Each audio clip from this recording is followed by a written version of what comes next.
Disney Frozen Ghost Hunt. Step 1. Step into reading Disney Frozen Ghost Hunt, adapted by Melissa Lagonegro, based on original story by Victoria Saxon, illustrated by the Disney Storybook art team. Anna and Elsa are having a slumber party. Olaf brings a ghost story to read. Elsa gets snacks. Anna gets pillow and blankets. They find a cozy spot. They eat their snacks. Elsa reads the ghost story. Anna falls asleep. Elsa yawns.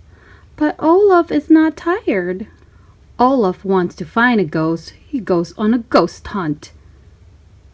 Olaf searches the dark castle. He cannot find a ghost. Thump crash. Olaf falls down the stairs.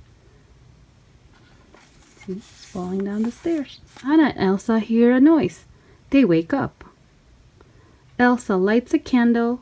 The sisters search the dark halls. Anna and Elsa look down the stairs.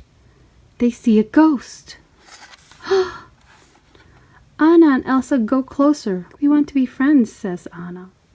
Me too, says the ghost. Do you like warm hugs? Elsa pulls off the sheet. It is not a ghost. It is Olaf. Olaf did not find a ghost. He was the ghost. The end.